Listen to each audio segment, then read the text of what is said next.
guys, it's the Prince and me, which means it's me and the Prince, which means it's the Prince and Me podcast. My face is feeling especially exfoliated today.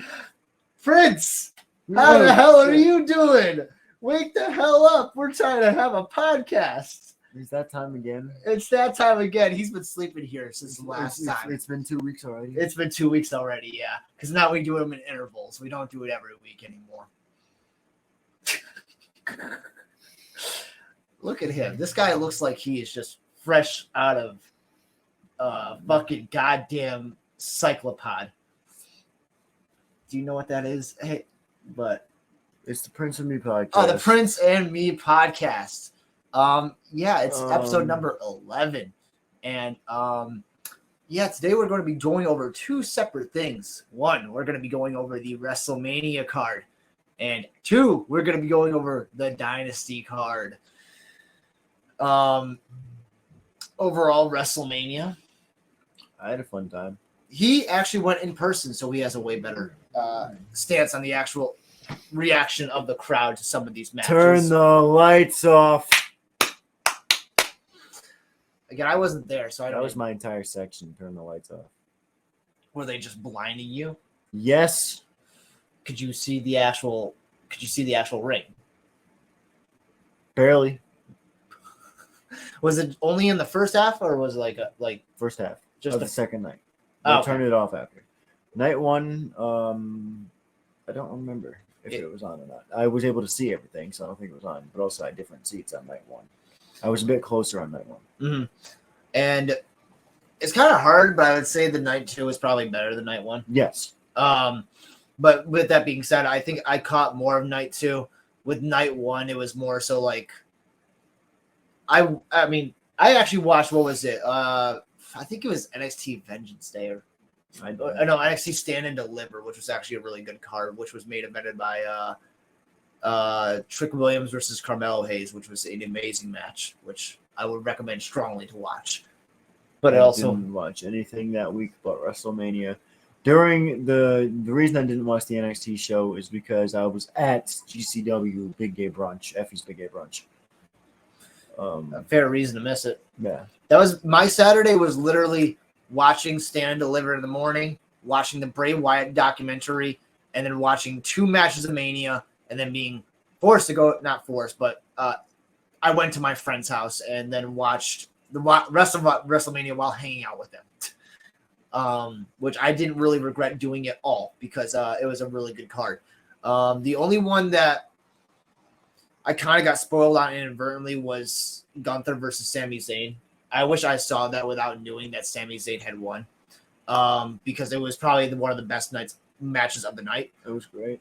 I forgot the exact order. It doesn't exactly say it on here, but I know the order. I remember Rhea Ripley and Becky Lynch opening. Becky and Rhea started the card. And then Becky Lynch having a fucking temperature of over 100 with a strep throat and still wrestling. And having a great match. Perfect. Like it was damn near fucking perfect. You couldn't tell she was sick. It did not seem like she was missing a step in this match. With a really good fucking ending. I mean, genuinely, I thought Becky Lynch was going to win this, so that's why the falsies were even fucking better. The fucking, obviously the finish of giving the Riptide into the corner and then a Riptide onto the fucking mat, pinning her 1, 2, 3, made me pop really big. So yeah, I mean, I thought that was an amazing opener. This was next. And then the next match was the 6-pack ladder match. This is a match I watched before I had to leave. Again, not as it was. When I saw this graphic for, what was it? Fucking, what was it? 12 people in the match? 12 people. 12 people in the match? Like, I was figuring it's going to be people stepping over each other a lot more than it was. But the extent of anything sloppy was a ladder leg breaking a little bit and them having to change them out.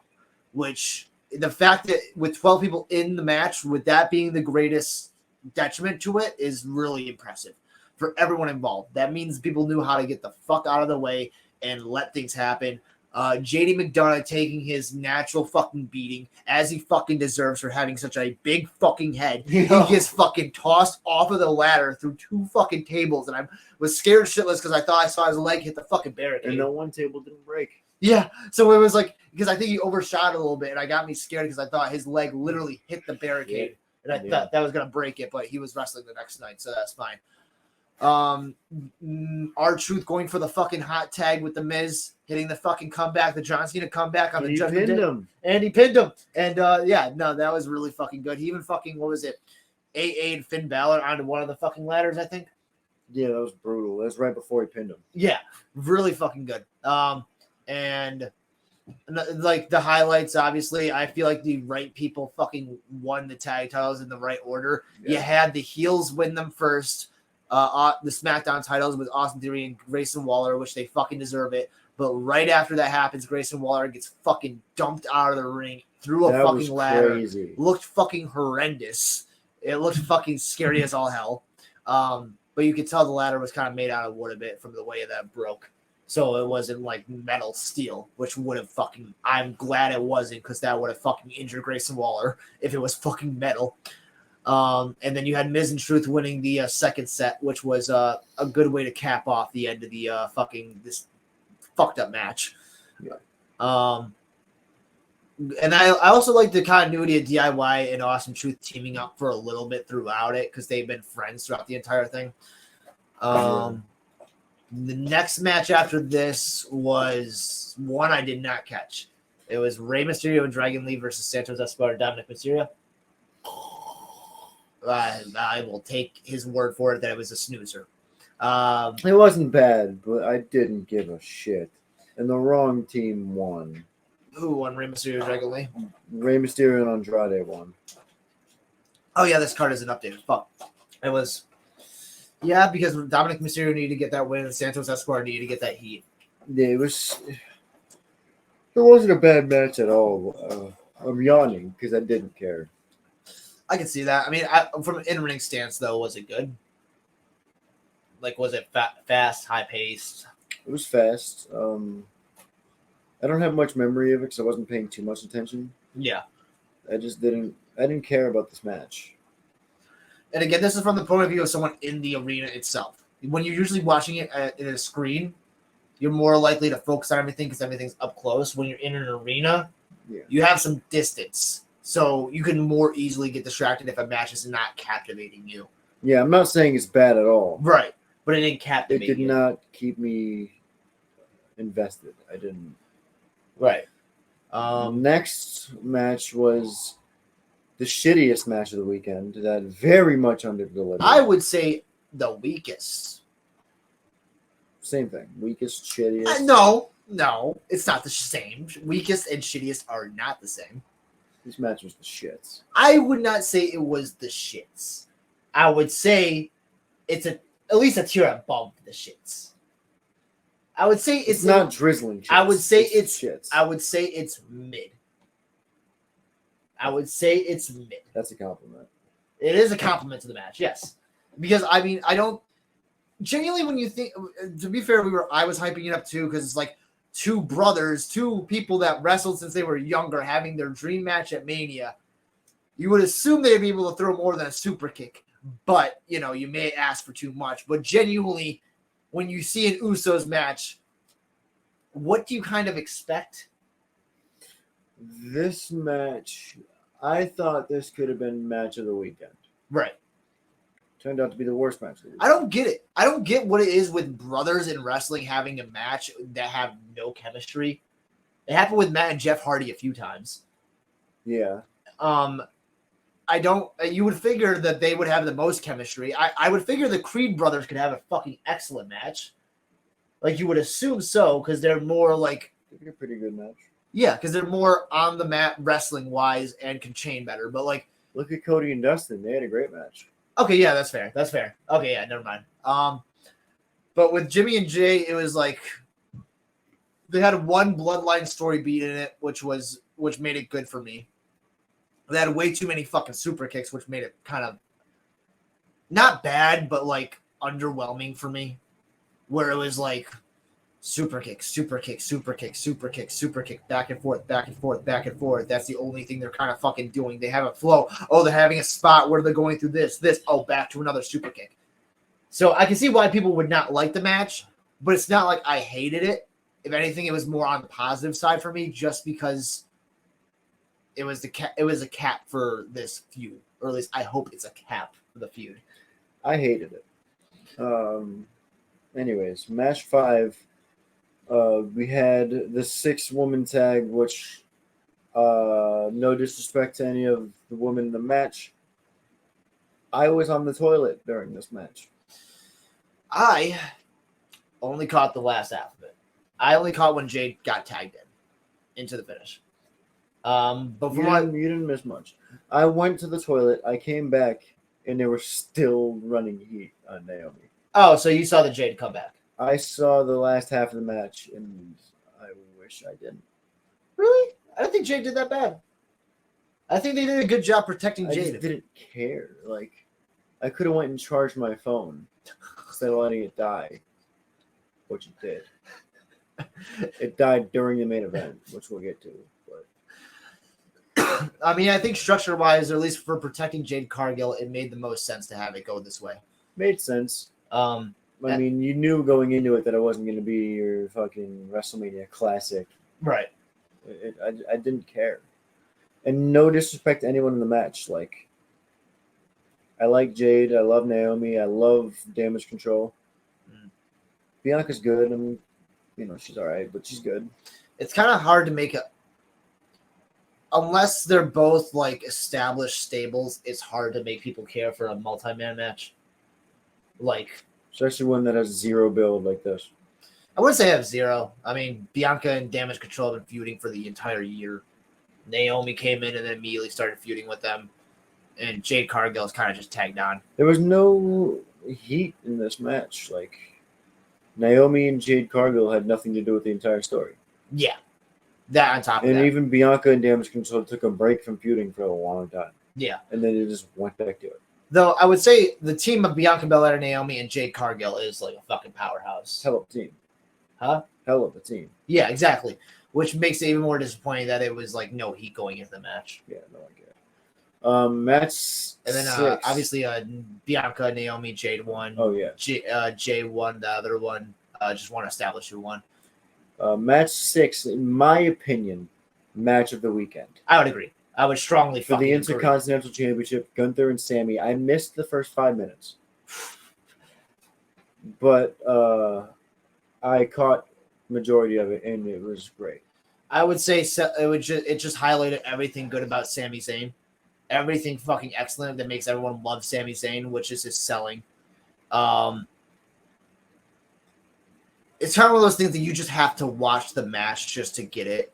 Yeah, it was so good. Where like Gunther does not the same thing, but he does similar things to a lot of people. Yeah. But Sami Zayn makes it just feel fucking different.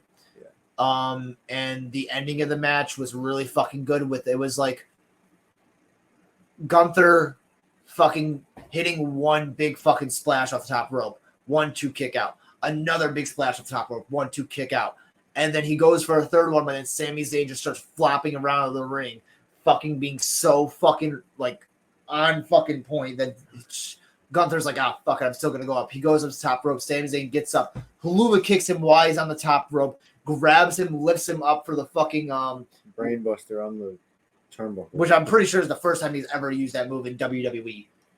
Used it in NXT once. Okay, but it's been definitely stored as a fucking last ditch, really big fucking move. And I'm pretty sure he hits 2 fucking Helluva kicks. Yeah. On Gunther in the corner, one to the back of the head and one to the front of the face, and pin 1, 2, 3. It was so good. And story driven. Good, really good story building into it. And on top of that, with I find it so perfect. His title reign ends at 666 days. Yeah. I find that to be so fucking apropos because it's like that's fucking perfect for Gunther's gimmick. So yeah, definitely out of any of the matches in this entire week, I'd say even the main event of night 2, I'd say that this is definitely one to fucking watch. As far as wrestling wise, story wise, obviously was night 2's main event. Obviously, because like the night 2's story has been built up for like a year and a half. As far as your technical masterpiece, this was match of the weekend. Yeah. And then the main event. So my phone died.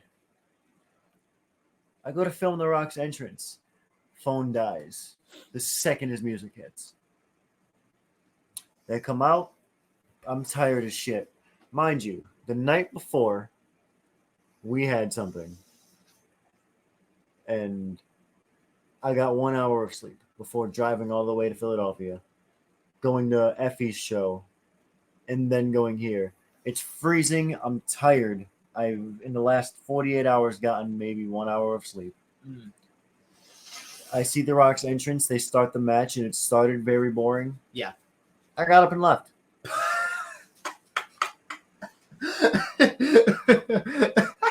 I went to the car, and we went to sleep because I was so fucking tired. Turns out I left just as it started to get good, but I didn't even care. I watched this back. A cool, good match. I don't care that I missed it. I was so tired. It was a decent match, I would say. It's clear as day they were trying to go safe because of the night 2 main event. Can't blame them. Can't blame him for that. Rock selling was on point, and something that I missed. The way he sold Roman Reigns' spear was fucking excellent.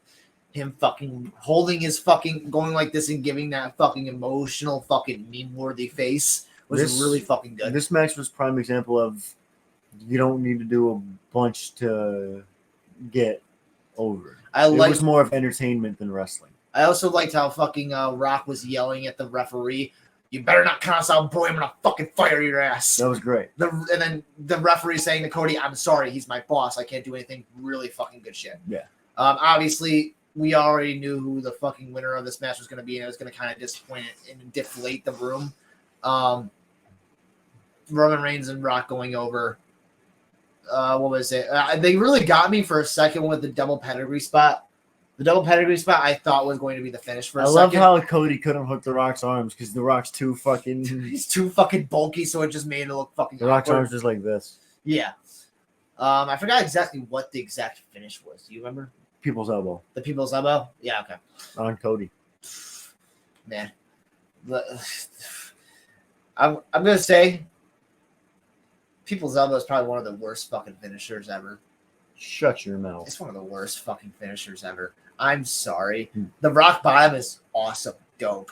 The people's fucking elbow. People's elbow is amazing. Are you fucking kidding me? You're telling me I could have won all my matches if I just ran and fucking gave someone a fucking elbow? As long as you're entertaining with it, yeah. That's fair. But overall, night one was... It was deflated. It was all right. It was all right. It wasn't bad. It was out of 10, I'd give night one a 6. I'd probably give it about... I'd give it like a 7. I'd give it a 7. Though I could see why. I could see 6 because like the things that are like 7 to me are Rhea Ripley, Becky Lynch, and the fucking big ass thing right here. I didn't love the six-way ladder match. I loved it. Just it kept me stimulated and entertained the entire time. In person, it made it worth it for me being late to my friend's house. It made it worth it. In person, from where I was sitting, you just couldn't completely tell everything that was going on. There's too many bodies. Yeah, exactly. Because you can't tell people apart from a fucking distance. Right. It's so far. You could tell.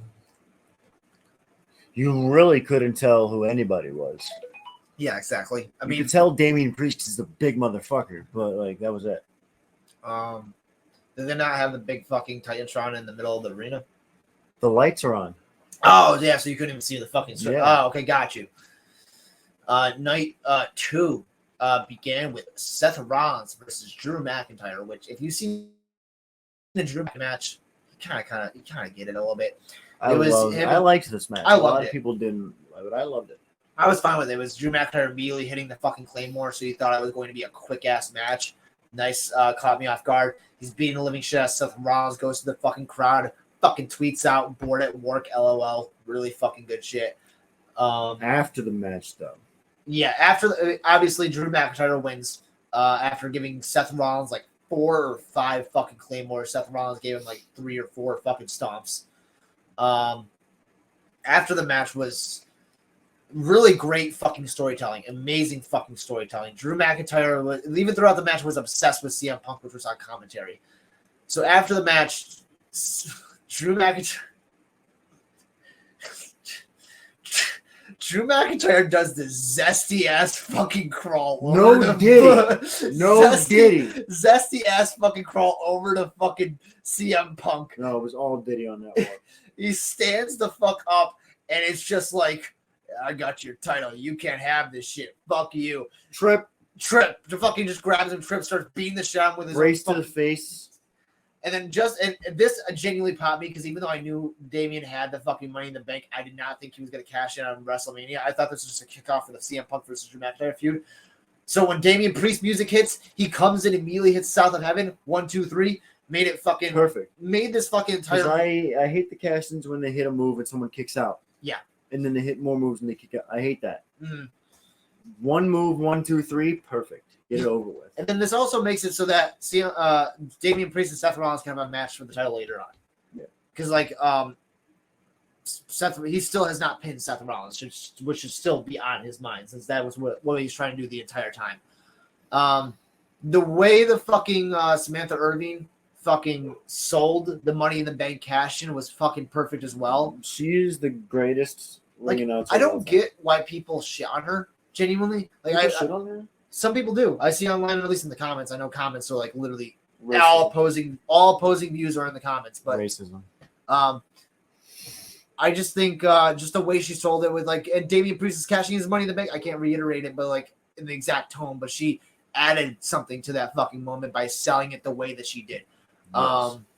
And then Damian Priest clearly fucking deserving it, making the entire fucking Money in the Bank run with it actually really worth it. He was made to look like a fucking idiot some of the times, but it's not like he was on a losing streak. It's not like he was losing every other match like all the other Money in the Bank winners. He fucking had the tag titles for a minute. So I feel like they treated him right in that regard and just his presence. So yeah, no. First match of the night, really fucking good for Damian Priest winning the championship. Second on the night, the ECW Philadelphia Street Fight with special guest referee Bubba Ray Dudley and special guest commentator Snoop Dogg. I caught the ending of this match. The way they got rid of the Authors of Pain was very stupid. What was it? They had Montez Ford, the smallest guy in the match, dive onto both of the biggest guys in the match at the same time. And that was it for them. And the match went for another 6 minutes. And then the ending was them setting up a table, putting Karrion Kross on it. I think it was a Karrion Kross. Yeah. Putting Karrion Kross on the table and it caving in, and then them going to get another one, and then that kind of holding up, and then doing the splash. It wasn't a bad match. It just wasn't a good match. It was okay. It wasn't as chaotic as I thought it needed to be. It was okay. The pop for Bubba Dudley was cool, especially not being announced. Yeah, and then him putting on the fucking glasses was really good too. Yeah. But it was a filler match, honestly. Next, it was LA Knight and AJ Styles. This is the match where we kind of took over in the crowd. Turn the lights off. I don't remember all that much about this match, honestly. It was a nothing match. I said it beforehand that this match is going to be boring. Yeah. This isn't a WrestleMania match. This is a fucking Raw main event. Backlash match. Yeah. SmackDown match. And the feud itself, they tried their best to add as much heat to it as possible. I remember seeing the match and not thinking anything objectively wrong with it, so. I love both of them, but it was a nothing match. The thing is, I watched it, and for a minute, I forgot who the fuck won. And I knew it was LA Knight, right? I think. I don't fuck. It was, again, that's bad when someone who was in the crowd doesn't even know who the fuck won. So it was a real nothing fucking burger of a match, but the actual feud going into it, I thought was entertaining enough to make up for that.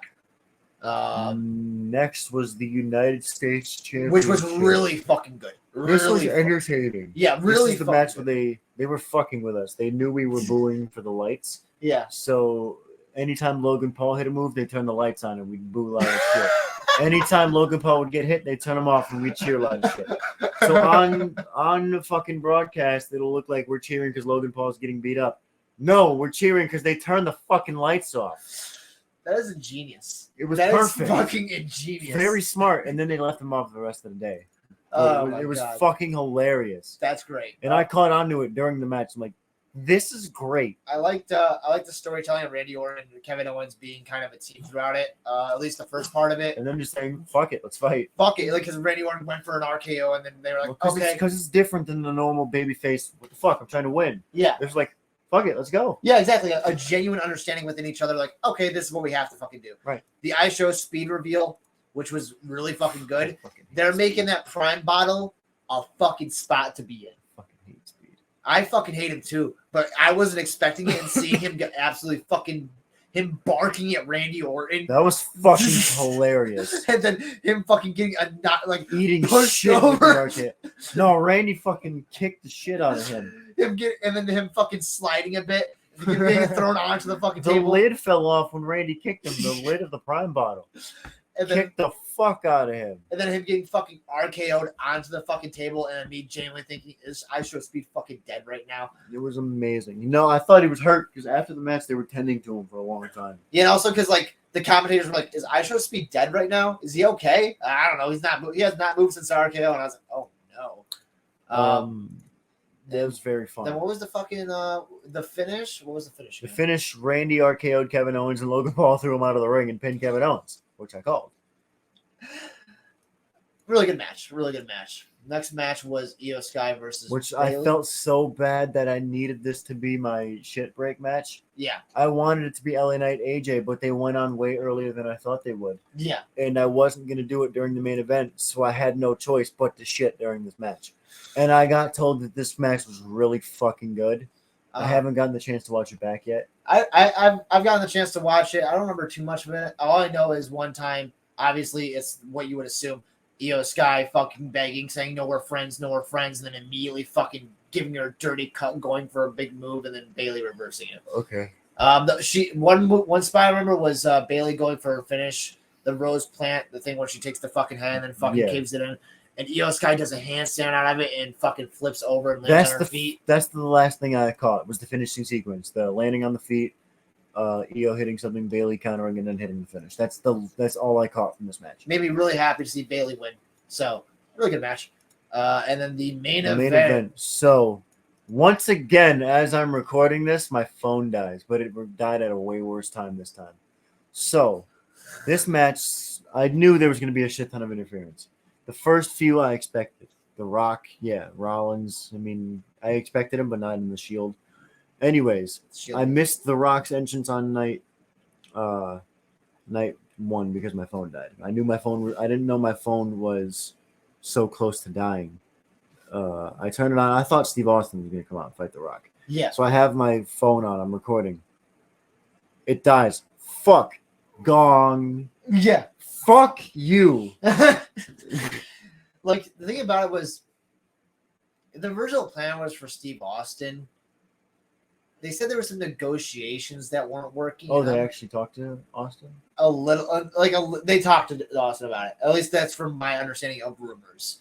Of like them not being able to reach a negotiation, which to me just sounds like bullshit. Because it's like, Steve, what the fuck are you doing? Why do you need like $100,000 to fucking do a Mania appearance? Stunner somebody and leave. You need more money. I again, that's off of a rumor, but if that rumor is true, I find that to be really fucking weird because it's like, just to hit a stunner on The Rock and probably get Superman punched by Roman Reigns. and then for the sake of having a fucking Mania moment, it's like, okay, We got 3 times in a lifetime. Voices in the air.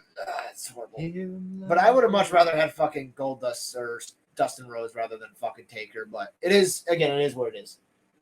I would have. Genuinely, I think that would have been a bigger fucking pop. Then The Undertaker. An AEW star coming on a WTV. It's Dustin Rhodes, his brother. That makes more sense for the storyline. Okay. Saying it may have been a bigger pop, maybe an exaggeration. It would have been better for me. More than an exaggeration. I would not say. You're telling me Goldust isn't a star? You're saying the former cross-dresser that was willing to put tits on his body for the WWF? Nobody gets as big as a pop as The Undertaker. That's fair. Nobody. Not even Steve Austin. Yeah, that's fair. Especially when you expect Steve Austin and get The Undertaker. I'm not saying Nobody gets a bigger pop than The Undertaker. I'm not even at all saying Taker was a bad choice. I would have just rather had Goldust or Dustin Rhodes. I think you're alone on that one. Storyline. I don't think I am. I don't think I am. Rather would have made more sense. Clearly, Yes. Rather, I think you're the only one that would prefer Goldust over the Undertaker. I think you're the only one. I don't think Goldust would have appeared in like streetwear, but you know. He would have. He wouldn't have came out as Goldust. If he came out, if he came out as Goldust, he would have been Goldust, Dustin Rhodes in fucking jeans, cowboy boots, a t-shirt with a cowbell, and a okay, never mind. Maybe it would have lost because the WWE audience definitely knows him as Goldust. So if he came out as Dustin Rhodes, that may have confused the fuck out of them. Never mind. You know he wouldn't have came out as Goldust. Yeah, if he was going, yeah, especially if it was. He would have came out as the natural Dustin Rhodes. It was like cowboy boots, skinny jeans, and if, like a majority of the WWE audience, big ass belt buckle. Which a majority of the WWE audience, which doesn't even know, has never watched AEW, would probably be really confused because they definitely didn't watch WCW for fucking the natural Dustin Rhodes. So, fucking. Has he ever appeared as Dustin Rhodes on WWE television? Yes. In the 90s and once in 2018. Really? Okay. 2018, he was in the Goldust suit without the paint as Dustin Rhodes against Bray Wyatt. What? Yeah. What? So wait, he had the paint on like the actual body, like the suit. He had the suit, no face paint. And they introduced him as Dustin Rhodes, and he faced Bray Wyatt. I kind of want to look it up, but I won't. Do it. Won't. We'll watch it. Do it. Do it. Dustin Rhodes versus Goldust. Versus Bray Wyatt, not Goldust. I'm tired. Okay, people. Ew. Ew. Dustin Rhodes versus Bray Wyatt. Was there a storyline reason for this? It was like a one-night storyline from Raw. Yeah, that's definitely fucking cursed as all fucking hell. What the fuck is this? Okay, you never mind. We're not going down on fucking rabbit hole. I just want to picture Dusty Rhodes and Bray Wyatt together. I'm not gonna question Dusty Rhodes and Husky Harris. Okay. Anyways, Roman Reigns versus Cody Rhodes, and they did the same. The wrong guy won. I'm kidding. Roman, they did the same spot where Solo Sikoa comes out and fucking tries costing. Jimmy Uso comes out trying to cost Cody Rhodes the match. Jey Uso comes out, spears him through a fucking table off the side of the fucking ramp, which I thought was dope. How was the 20-second spot the Usos did on night 2 better than the entirety of their match on night 1? I couldn't answer that because they were told what to do. And then Solo Sikoa coming out trying to cost Cody Rhodes championship. John Cena's music hits. Yo, Cena came in fucking. I was not expecting him to. I was not expecting John Cena's music to hit. When I heard it, it was like, holy fucking shit! And then the Rock. Cody Rhodes cheated. He had more people to help him than Roman Reigns had. Cody cheated. I don't want to fucking hear it. Dog. He had 4 people. Roman Reigns only. I think that's fine. Nope. Cody cheated. He had Paul Heyman. He had Paul Heyman there too. Paul Heyman don't do anything. He just stands there. There's moral support. So, Cody had moral support by everyone in the crowd but me. But it's really who's not behind the barricades that counts. Michael Cole, Pat McAfee, Samantha Irvin. Fucking Pat McAfee was definitely on Roman Reigns' side. I didn't listen to the commentary. Corey Graves, Michael Cole, and Samantha Irvin. Okay. Anyways. Cody Rhodes cheated. Anyways, John Cena's music hits. He comes down and then fucking lays out Solo Sikoa with an AA, and then the Rock comes down. Once in a lifetime, 2 in a lifetime, 3 in a lifetime. They're facing off against each other. They're doing the same exact fucking pose. Like there was a side by side of like them doing it then, and then them doing the pose this year. The same way they did it with one of their previous WrestleMania matches. And then The Rock just lays out John Cena with a fucking rock bottom in 2 seconds. Cena did not jump at all. Yeah, no, it looked kind of like shit. But it was fine. And then the Undertaker comes out, fucking everyone fucking pops, fucking sends fucking Rock out of the ring. Cody Rhodes hits the trifecta. Crossroads, wins. Let me add something. So, What's up? for months, people who watch this and you would know, I've been saying Philadelphia is going to boo Cody Rhodes. During the introductions for both main events, there was a lot of boos in that stadium for Cody Rhodes. They were just chanting for boos. There was a lot of booing. And now a lot of people on Twitter have turned their back on Cody Rhodes. And it's almost like I said that 3 months ago. It's 1 week in. Calm down. Jesus. 2 weeks in. It's 2 weeks in. Calm down. But it's almost like I said that People 3 months ago. People have their opinions. And as I said, in any comment section, there's going to be every opinion ever. But I called it. Oh my God, you called an opinion someone could have. Anyone could have any opinion. It's not like there's a hashtag of "we don't want Cody." If there's a hashtag saying "we don't want Cody" and it gets trending, then you can talk to me. Until that happens, I don't even want to hear. Tag me on Twitter. Hashtag Cody sucks. Cody's flawless. He's a real man. There you go. But either way, the ending of it after the actual WrestleMania main event was pretty wholesome, I'd say. You had Michael Cole crying. So, all jokes aside, even for someone like me who did not want Cody Rhodes to win, that was good. I couldn't even complain. One of our friends, known as Asher Zero, texted me. He's like, "Oh, poor kid." I'm like, I'm not even mad at it. Like, that match was perfect. Because it was so fucking happy. It was so happy afterwards. I wasn't happy, but I wasn't mad either. I was like, okay. It's like everyone was in the ring. CM Punk was in the ring. John Cena was in the ring. Randy Orton was in the ring. Fucking Seth Rollins. That's actually something we didn't even fucking bring up. That's something we didn't even fucking bring up. Okay, let me get to my point. After the fucking Taker and fucking Rock spot happened, Seth Rollins comes in the ring. Rollins came down before, but like he was in the ring, standing up, holding himself against the ropes, and then Roman Reigns sees the opportunity, hits him with a fucking chair, full fucking circle from the fucking moment that Seth Rollins turned on the Shield, and that was the thing that was holding Roman. That's the only thing Roman Reigns is holding on to. Gets hit with the chair that cost him the fucking match. Perfect story beat. Yes.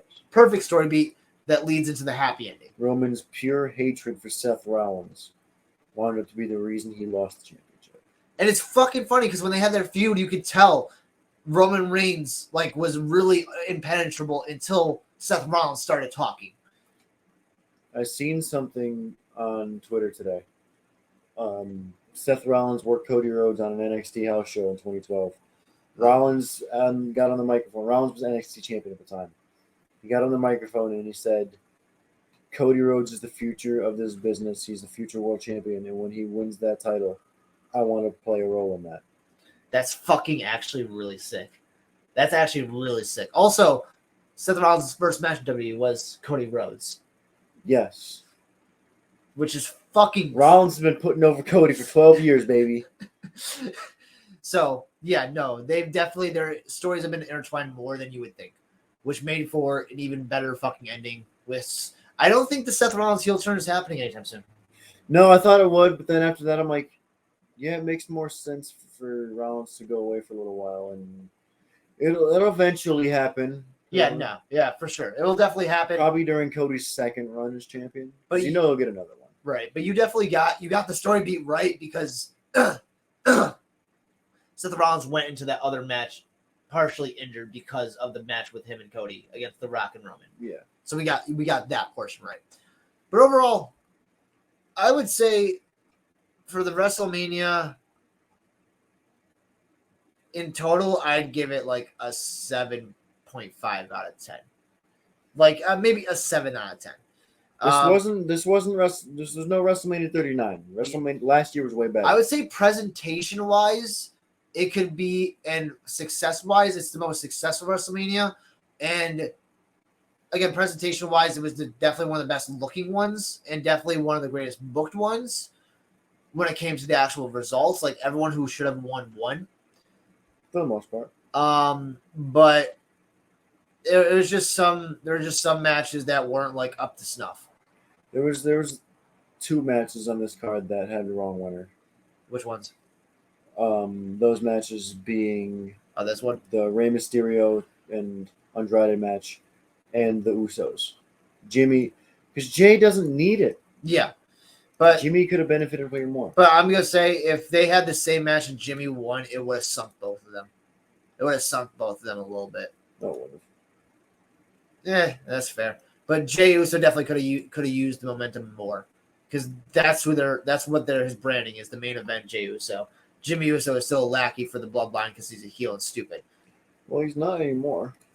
Yeah, because Tama Tonga came in and fucking took him out of the fucking bloodline himself with his own. I'm glad he kept his name, by the way. That's what I'm noticing. People that are coming off the indies are keeping their names, which is as really they should. Fun. Yeah, as they should, and hopefully keeping the rights to them as well.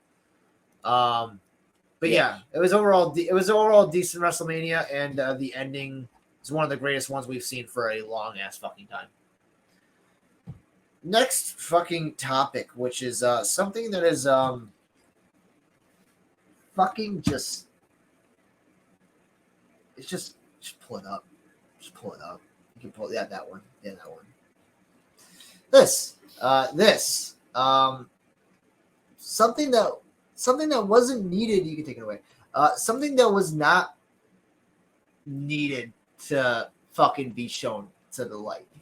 Everyone's gonna have contradicting views. I've noticed people having both saying and feeling justified and saying, "Oh, CM Punk was right." Oh, wait, no, CM Punk was wrong, because they say CM Punk was right because he never actually threw a punch, and all he did was tell the truth, which was some words were exchanged and someone got choked a little bit, which was true. But that was to imply that CM Punk did not instigate the physicality, which was wrong, because CM Punk shoved Jack Perry. Jack Perry seemed very docile, maybe a little bit arrogant in his cadence and the way he was saying things, but not a threat of harm. But CM Punk was still the one. What he said, Jack Perry was like, "What are you going to do about it?" And then CM Punk shoves it. So AEW only made themselves look bad. Really bad, because this is petty. Because Punk admitted to what he did. Yeah. There was no need to show that. WWE has not been taking any shots at AEW at all. There was zero need for this. They made themselves look like unprofessionals. Like, even the Young Bucks said they did not want to do this. The Young Bucks said they did not want to do this, but Tony Khan pushed for it. So it's Tony. Yes. By the way, Tony said he feared for his life. How? You're not even in the footage. To be fair, have you seen the footage? You see around the corner there is a setup of like their form of a gorilla desk, and then you see CM Punk reach over the gorilla desk for a split second and yell something at someone. You can imply that is Tony Khan. You do not know. How would you fear for your life with someone yelling at you? To be fair, Tony Khan is not a trained man in martial arts, MMA. And CM Punk is very physical, if you've seen his face, a bit of an aggressive person. Tony Khan is a bitch. So Tony Khan's a coke addict. But so it would make sense. I'm saying it would make sense for Tony Khan to be a bit in fear. Not to fear. Fear is okay. Fearing for your life is a bit over dramatic, because it was a shove and two men fighting. There was when CM Punk was pulled away, he allowed it to get pulled away, and he was just yelling. So it's understandable to be afraid that you're going to get fucking punched, but not to the point of, again, Tony Khan has his own sensitivities. You do not know what he's been through. You don't know whether or not, through the context of his life, whether it's justified for him to say, "I fear for my life," because you don't know his traumas. But at the same time, he is the boss and he makes decisions. Whether or not he feared for his life is not dependent on your credentials of what fearing for your life is. It's his. So you can call him a bitch for it, but at the same time, it's not like he's lying. But either way, Tony Khan still made a very stupid choice in fucking deciding to release this footage and tainting his next fucking pay-per-view because it's tainting his entire fucking brand by putting this out there. Because for one, it's just bad faith. It's just not really. It's CM Punk going onto a podcast telling his truth, and then Tony Khan having a knee-jerk, insecure reaction. That's what it was, and it was not fucking needed at all. If anything, I understand. This is the Young Bucks in FTR part fucking 4. You need to come up with something to add some fucking heat because you decide to keep on running the same match back and forth every fucking time for the tag titles. That triggers me deeply. I apologize. When I saw this new bracket, you have way more tag teams. You could have thrown in at least one new tag team in the fucking top of the division, but you decided to run FTR versus Young Bucks Part 4, which you could have the greatest tag teams in the world in 4 matches, and I'm still going to be fucking annoyed. Like, I'm still going to be fucking annoyed because it's like, give someone else a fucking shot at the top. I'm sick of, like, I love FTR and the Young Bucks as teams. FTR more. But seeing them just have the stranglehold on the fucking top of the tag division is like a little bit worse than the Roman Reigns, because with Roman Reigns, it was an established thing where he never lost. And it was a mountain to climb up. With the FTR, they lose them and then can get them back and then lose them again and then grab them again for another fucking long ass title run that has no fucking actual storylines attached to it, which you would assume for one of your greatest tag teams on the roster, they would have some pull and pulling more fucking storylines together. Like, you would assume so, right? Like, that's a healthy assumption. It just triggers me that I'd rather see the Young Bucks win because their characters seem a little bit more interesting. I hate the Young Bucks. I don't want either of them as champions. You know what I want to happen? 2 random ass motherfuckers that aren't even a tag team to come out and grab the fucking belts and they're the champions. Like the 24/7 title. Yep. Give me fucking. Who's on the roster? Give me Dante Martin and Angelico. Give me. I'll keep Angelico. Keep Angelico. Okay. Give me Angelico and fucking Powerhouse Hobbs. Brandon Cutler. Brandon Cutler. Oh my God, you went fucking low. Not even Powerhouse Hobbs. I like Hobbs. He's above that. Oh yeah, no, he is a former TNT champion. After all. Put the fucking TNT title on Hobbs for a long reign, not a fucking 2-week bullshit. Where he's fucking cock-holded by a fucking Don Callis. It was Don Callis, right? Or was it QT? No, it was QT Marshall. I don't know. It was QT Marshall. I don't watch this dumb shit. Anyways, Oh. next. Oh yeah. On to some good topics. Too many lines, baby. Sheamus is back. He put on a little bit of weight. He's just big boned, y'all. No, he's got love handles. He's got love handles. See, I don't like the one person who made a fucking out of Sheamus and they made him way fucking bigger. Yeah, he's a bit bigger than he was when he left, but he's still in shape. And he has his old fucking gimmick back. He has his old gimmick with at least his attire wise. He has his hair spiked up and he has the fucking shorts. I'm not feeling the biker shorts. You're not feeling biker shorts? No. I'm fine with them. I'm fine with them. They don't offend me too much. I don't like the look of them, but I don't care. We got Sheamus back. I love Sheamus. And first match back was really fucking good against Ivar. Yeah. Really fucking good choice. I even tuned into it. I mean, it made up for the fact that like Ivar's on NXT right now going for OFMB's title and he just lost. That made up for it because it was like Sheamus versus fucking Ivar. Which it's is fucking a good, Sheamus. It's a good match on paper. It's okay. And then you had fucking, what was it? It was fucking he had 2 fucking knees on fucking Ivar and then a bro kick, which I thought was fucking sick as hell. Definitely big men slapping their meat together, and it looked fucking beautiful to me. Old theme song back, which I loved how the new theme song reverted back to the old theme song. Mm-hmm. Seems like he's done with the Brawling Brutes entirely, which is probably for the best. It's not like I liked the vibe of the group, but it was just like they weren't going anywhere. I liked when Butch was introduced. Like, I didn't like the name, but the way he was portrayed, I liked how he was portrayed. It was a cool gimmick. It was a good gimmick, and I think it added more character to Pete Dunne. But yeah, they just kind of meandered, and then Ridge Holland injured Big E, and then it kind of went off the rails at that point. But Sheamus is back, and that's happy. Another thing that happened on the Raw thing was these new fucking tag titles were fucking given now. These are beautiful. Yeah, look at this fucking thing. Look at that. That looks so much fucking better than anything that we've got. Like, that looks like something out of the fucking, like, that looks like a light version of a UK title. Yes. Yeah, with the amount of effort put in that fucking son of a bitch, like, that looks really fucking good. I definitely enjoy those titles. And then the way they were introduced was fucking arch. Hilarious. Hilarious. I fucking watched it twice. I watched it once, enjoyed it. Heard an opinion on it that said it was shit, which was Dave Meltzer's. Fuck Dave Meltzer. Fuck Dave Meltzer. In this regard, at least. And then I watched the segment back just to make sure, was the crowd really that dead? And then I listened to it and it wasn't that dead. Dave Meltzer's just a fucking idiot. What the fuck are you doing with that? Oh, I'm marking out for Nick Gage right now with pizza cutter. Jesus fucking I just saw it there, so I had to grab it. I have fucking 3 or 4 pizza cutters. Jesus fucking Christ. Do we have that much? You eat that much fucking pizza? He works at a pizza shop. Okay, that makes way more sense. That makes way more sense. But these Raw tag titles makes me really excited to see what the SmackDown tag titles are going to look like. Yeah, because they're reverting back to like this one being called the World Tag Team Championship, and then the ones on SmackDown being called the W Tag Team Championships. Good. Which I feel like is way fucking better, rather than the SmackDown tag titles and the Raw tag titles. I feel like it gives them less formulaic branding. It makes it feel like more individual. Yeah. I kind of hope they go with, you remember how the old tag titles were designed like it was like this more so? That fucking shape. The old red ones? No, the old blue ones? the old SmackDown ones. Like, okay, I know what you're talking about. Yeah, the old ones. I hope it's kind of designed into that shape a little bit. Yeah. Yeah, because I feel like that would make for a nice thing and also like a unique fucking shape to it.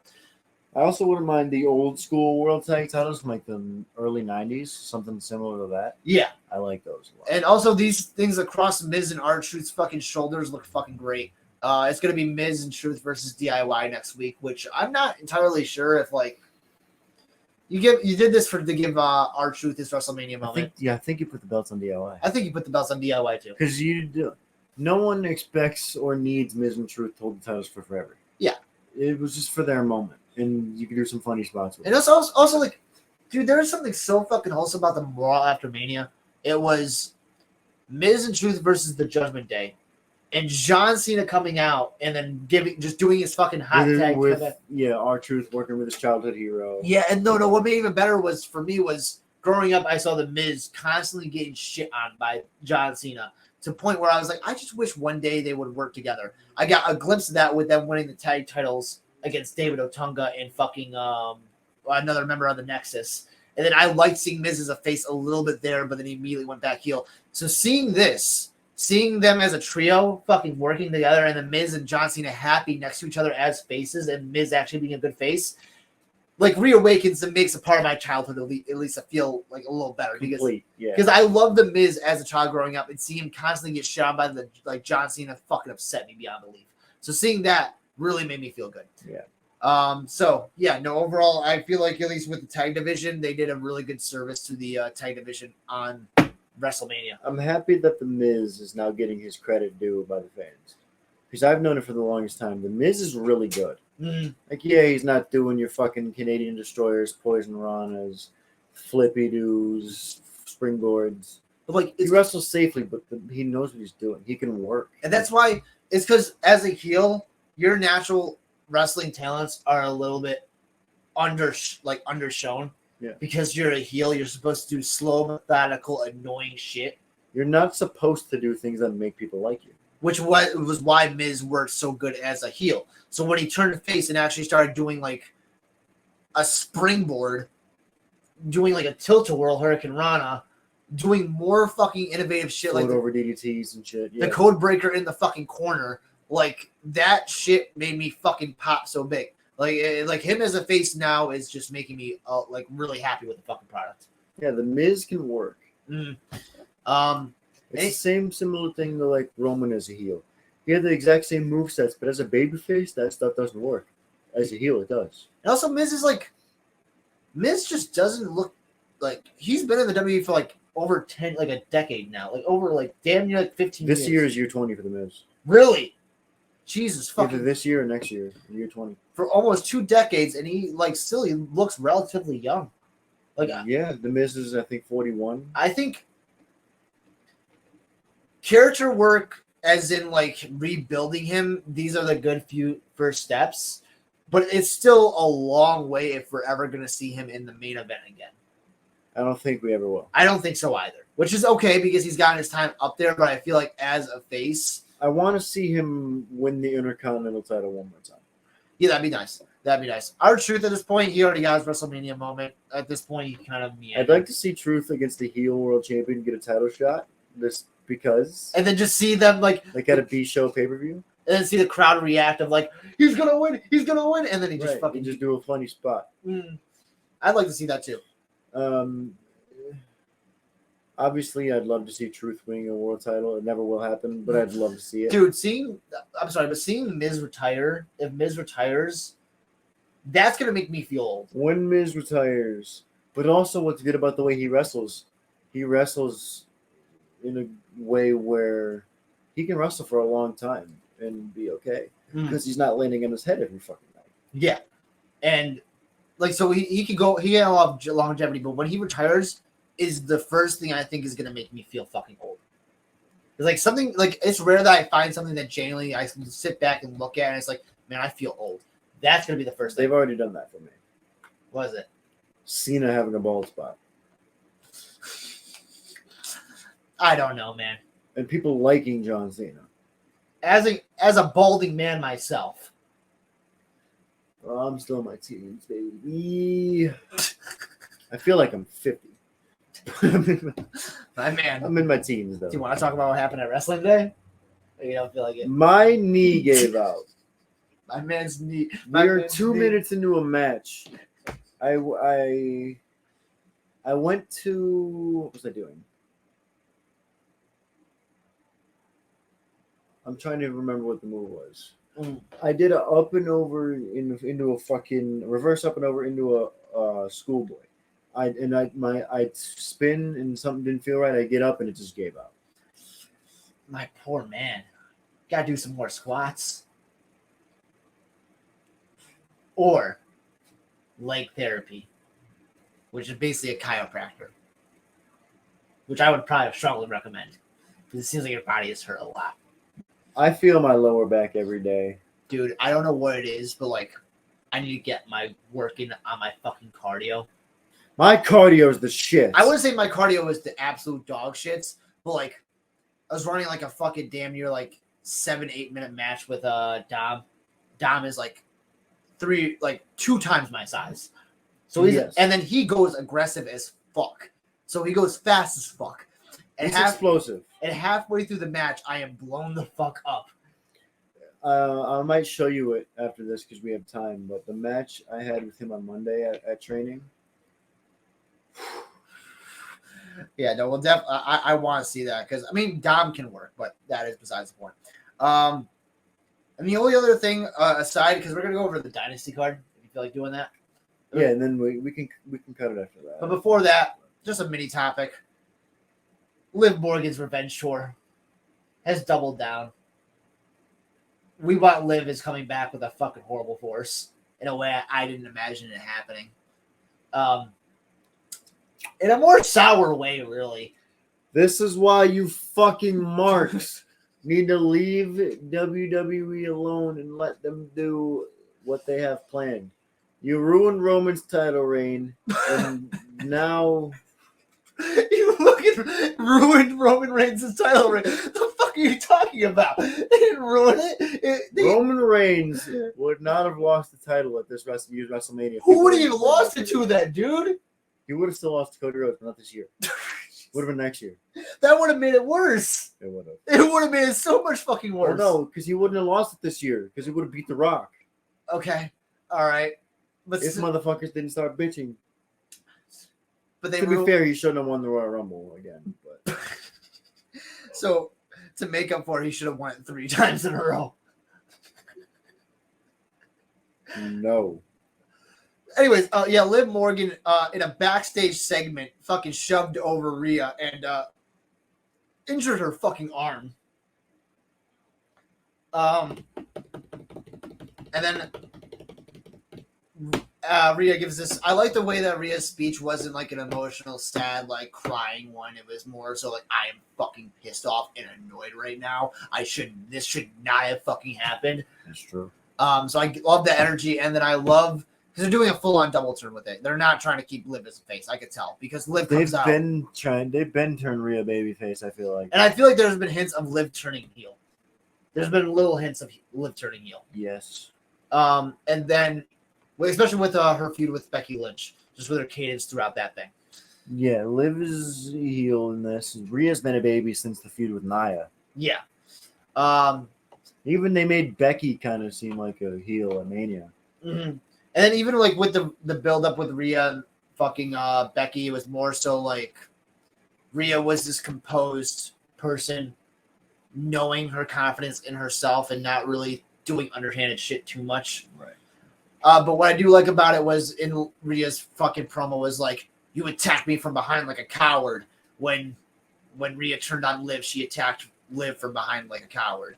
Yeah. So that was some nice duology there. Liv Morgan coming out to give the heat. There's going to be a fucking next week. There's going to be a new women's championship. Why don't they do it at Backlash? Huh? Why don't they do it at Backlash? They should do it at Backlash. New women's champion at Backlash. Like make a tournament out of it. But they're going to do it next week, which is like kind of hot shotting it. You could do a women's tournament for it because the fucking women's tag division is going in the fucking ground. Because they gave them a total of 5 fucking minutes on this last Raw. Both 2 matches were a total of 5 minutes together. What are you doing? There were some nice sequences in one of them. I only saw the Is this 2013? Yeah, no, dead ass. Like Divas era shit. I don't fucking understand it, honestly. So that kind of pisses me off. But if you're not going to do anything with the women's tag championships, then just fucking focus on the fucking single stars and then building them up. The only thing they're going to save those tag championships are at Backlash when probably fucking Bianca and Jade Cargill win them from Damage Control. Because that's what's going to happen. Are you saying that's the wrong choice? Yeah. Damage Control is a tag team. They are not a tag team. But they're fucking strong. So, I hate, especially as a tag team guy myself, I hate when 2 single stars who are not a tag team come together and beat a tag team, an established tag team. Yeah, but they have established them a little bit. Not definitely. They don't have the same duology as Asuka and Kairi Sane. Asuka and Kairi have been a tag team for 6 years. Give or take, yeah. But it's like you just look at Jade Cargill and Bianca Belair, and it's like that would work as a tag team. But it's not a tag team yet. It's not an established tag team. It's 2 single stars. Okay, Backlash maybe been premature, but actually I wouldn't be surprised if they did on that fucking Ram SmackDown, if I'm being honest. They would, because they don't care. At least about the tag titles, yeah, that's why it should just be a fucking singles championship. Or keep the tag titles on one brand and make a women's mid-card title on another brand. Get rid of the tag titles. Make it a women's something title, mid-card. Yeah. So that's probably going to happen in next fucking Backlash. And obviously, well, with the fucking Raw Women's Championship, it's probably going on Liv Morgan. Mm-hmm. Because Rhea says as soon as she returns, she's going to beat the living shit out of whoever is the champion, wherever Liv Morgan is, she's going to follow and beat the shit out of her. So it makes sense for Liv Morgan to be the champion when she returns. So now we can go over this briefly, honestly. Very briefly. The AEW Dynasty card. Which, by the way, has probably happened by the time this comes out. I'm going to try and release this on Friday. Oh, never mind. Okay. I'm going to try and release this on Friday. That's my new thing, because tomorrow I'll probably go to practice and then edit it afterwards. Oh, we're going to release them on Fridays? Okay, bet. That's the goal now, to make it a little bit more closer and give me more pressure. Yeah, it is, because every week is normally outdated. So, yeah, Fridays is easier. And then also it puts the pressure on me to do it on Thursday. Mm-hmm. So, first match, Adam Copeland, Eddie Kingston, Mark Briscoe versus House of Black. I don't know much about the feud other than after his match with Matt Cardona, Malachi Black attacked Adam Copeland. Side note, super quick. Did you see Cardona tore his pec? No, I didn't. Cardona tore his pec. In that match or just in general? No, this past Saturday. That's upsetting. That sucks to hear. I'd much rather have seen Malachi Black versus Adam Copeland on this card, honestly. For the TNT title. This tag match is more of a Dynamite match. Or a fucking Rampage match, honestly. Collision. Yeah, this is a collision match. Okay, which one's like lower, Rampage or Collision? Rampage. Rampage is lower. Okay, got you. No, definitely a It's Collision. Dynamite, Collision, Rampage. Um, And then Ring of Honor. we're probably gonna see fucking Adam Copeland, Kingston, and Mark Briscoe win it. Yeah. That honestly. They'll pin Matthews. Bryan Danielson versus Will Ospreay, which I'm sorry, the only thing I got out of the feud so far is that Will Ospreay hates Triple H. That and then him making grinding motions about him and Stephanie, people that aren't in the fucking actual. It's like he came out. I have 5 minutes for this promo. Let me go on using half of my time to talk about Triple H when I could have made a social media post about this, wasting the fucking money and the airtime that we have, and now it's diluted this feud. And right after the fucking Jack Perry and fucking CM Punk thing, great fucking timing, Will. Great fucking timing. I hate Will Ospreay. Yeah, I like. He's good. Yeah. I'm not saying he's not good. Mm. I fucking hate him. I hate the no selling. I hate the I'm gonna sit here and wait for somebody to jump on me. Oh, that hurts so bad. I personally I can give or take with this wrestling. We went over it yesterday. I can give or take with this wrestling. Any man with that accent is immediately on my good list. That accent is Any man with an accent. any man with that accent. I was about to say, so you love Omos. Because I love Omos. I don't love Omos in that way. No, Omos is Anyways, but Bryan Danielson and Will Ospreay should be a classic match, despite the fact that the feud has been null and void. Danielson is the fucking man. He's the greatest. He's the best wrestler in the world today. And if this is his I last, think he's the best wrestler of all time. no, I can agree. He's my number one. And if this is his last year, this is definitely a good This is definitely a good match to have on his last year. Danielson better go over. He won't, but he better. They're probably going to have Will Ospreay go over since he's a new signing, and Bryan Danielson is more than happy to take a pin. Danielson should go over. Next match, Julia Hart versus Willow Nightingale, which has been a feud. Is this for the title? Yeah, TBS title. A little better one. It has been a feud, but there's been no notable real points of the feud other than them attacking each other. Or, there's been nothing really at stakes other than the TBS title. I don't know enough about Willow Nightingale, but I know she has a good face. I love Willow Nightingale. She better win. All I know is on that fucking the pre-show of the last fucking pay-per-view, I'm pretty sure it's Willow Nightingale versus someone, and then fucking her manager. What the fuck's her manager's name? I don't watch AEW. I don't know. Her manager did some heel shit, and that didn't make sense. Kyle O'Reilly versus Roger Strong for the international title. This will be good. It'll be good, but Roddy Strong will retain. The only notable fucking storyline beats I know is last pay-per-view, Kyle O'Reilly rejected being offered into the United Undisputed Kingdom. Undisputed Kingdom. He rejected the offer, whispered something in Roger Strong's ear. I still don't know what the fuck it was.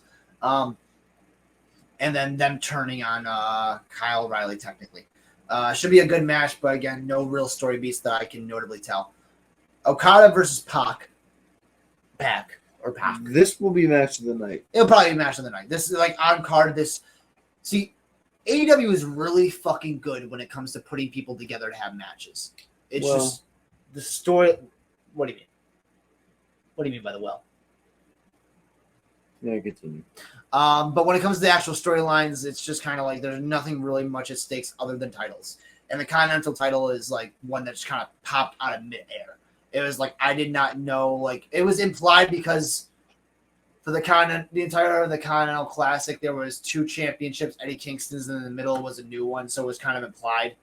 But I thought it was going to be more so a prize rather than a new championship people fought for. Should be a good match. The Young Bucks versus FTR Part 4 in a ladder match. I've already said what I needed to say on this fucking match. It's probably going to be Okada versus. There'll be a bunch of crazy spots in the fucking ladder match. We're not even going over winners. So TBS title, Will Nightingale should go over. International title, Roger Strong should retain. Yeah. Continental title, Okada should retain. Yeah. Bucks versus FTR. Bucks should win. I prefer Bucks to win. I already said who should win. You think FTR? Brandon Cutler and fucking Angelico. Okay. All right. It's last minute. It's this ladder match, but it gets turned into a free for all. Yep. Yeah, just Dax Harwood's going to win both titles. No, Cash Wheeler's going to say, hands up. Tony Storm versus Thunder Rosa. You don't like Thunder Rosa. I have a go either way with me, honestly. I think all I remember from her fucking initial title run was that she had a great match to win against Britt Baker. Then Britt Baker said she was a sand fucking bag, and it was like, all right. And then there was some dispute backstage about how she was hard to work with. Thunder Rosa was, and then she left for a while, came back to fight with she fought with another champion randomly. And now she's fighting against Tony Storm, which this is the greatest fucking. It's the stupidest fucking dichotomy. Honestly, it's like I love Tony Storm as a fucking character. I love her to death as a character, but in ring it just doesn't fucking work because her character's so over that she's a face, but her character itself is a heel. So when she does cheap shit and dirty shit to win in a match, it makes everything feel fucking awkward because it's how do we react? You're doing these shitty things and you won. Yeah, you won because we love you, but you just did a shitty thing, so it's confusing us. Yeah. And the main event, Swerve Strickland versus Samoa Joe, which this would be good. Swerve takes the title, and it was. And the greatest thing is Swerve Strickland's gonna win the title, and it was overshadowed by the fact that fucking this fucking brawling fucking footage was revealed. It is derailed, and it's like being completely overshadowed. So I don't think Joe should be losing it this quick, but he shouldn't beat Swerve because Swerve needs to be the guy to beat Joe. They should have held off on Swerve for a while. Yeah, and put it on Swerve maybe at Forbidden Door. Yeah. Because Joe is so talented. And his title reign is going to be fucking 3.5 months. Like you could have fucking easily doubled down on the Adam Page storyline with Swerve Strickland and then had Adam Page fucking attack Swerve Strickland in the back, injuring him for a few weeks. They should have. And then had Samoa Joe versus Adam Page at this Dynasty card. They should have Hangman cost Swerve. You go back to Hangman Swerve for Double or Nothing. Have Joe face somebody else. And then you can bring back Joe Swerve. Yeah. For Forbidden Door. That way Joe gets his lengthy run. Gets to do a little more. And now people will be wanting it desperately wanting it when Swerve wins it at Forbidden Door. Because everyone likes Swerve. Yeah, I fucking love him to death. Which is why I feel like he deserved to have more fucking focus put on him. Like it was focused. It was like the last AEW show, he attacked Samoa Joe in the beginning of the fucking card and then attacked him at the end of the night. So there was focus put on it. But it was just like there was a big fucking blimp in the middle of a goddamn fucking show that really took away from it. And it makes it even worse because like I was like for last week's show, it was like they have fucking Dustin Rhodes be in a match against Samoa Joe for an eliminator contendership match for the eliminator match. It's not for the championship. It's for contendership for him to face for the championship. If you're going to do this, why not just have it for the fucking championship? And then after the beginning of the night where it gets cut off, hype it up for the rest of the fucking night until the main event of Dustin Rhodes could win the world title. And then if it's for the world title, then the near falls means a bit fucking more. You know they're not going to take the title off of Samoa Joe, but there's at least a little bit of something there where you can be like, holy shit, Dustin Rhodes is about to win the world championship. Not, oh no, oh my God, Dustin Rhodes is going to get a shot at winning the championship. Right, because nobody cares. So this is what makes it so much fucking harder because the existence of AEW is something that I want to forever be. I want there to forever be AEW, and I want there to forever be this place where people can go to wrestle and pour their heart and soul out into it because you could see it in the fabric of how it's made. The problem is the head leading it is fucking bashing itself into a fucking wall. And it makes no sense as to why, because there's a fucking clear as day insecurity at the fact they lost CM Punk. And they can't get over it. At least Tony Khan cannot get over it. It's their own fault because they don't know how to run a company. There's been many fights. So look, there's been a couple fights backstage at AEW. All of them get reported and everybody gets fucking butthurt about them all. There's been many fights at WWE backstage, but they take care of them. Yeah. Because people at WWE know how to run a fucking company. And the top head is someone that is actually knows how to talk to someone, is diplomatic and is understanding and knows how to lead the in WWE knows how to lead the company. With Tony Khan, it's kind of like it's so hard to fucking judge at the same time though, because Vince McMahon, horrible fucking owner, but he ran it for like fucking 50 years. Longer than that. He ran it for a long ass time. So he had some idea of how to control it and make it run. Even if the fucking quality was shit, he knew how to run the backstage to an extent. Except for when it came to his certain employees. Never mind on that one. No diddy. And then Triple H has been in the wrestling industry for a fucking very long ass time. Tony Khan is a fan. This was something that was bound to happen to an extent. When you had Cody Rhodes leading the ship, it was still a bit iffy, but at least you had someone to go to. With Tony that knew what the wrestling industry was, Tony Khan needed his hand held through it. And now the grip on his hand is getting lesser and lesser, and he's losing his ability to understand what to do in certain circumstances, which is disappointing as fuck to see. But I will say, no matter how much I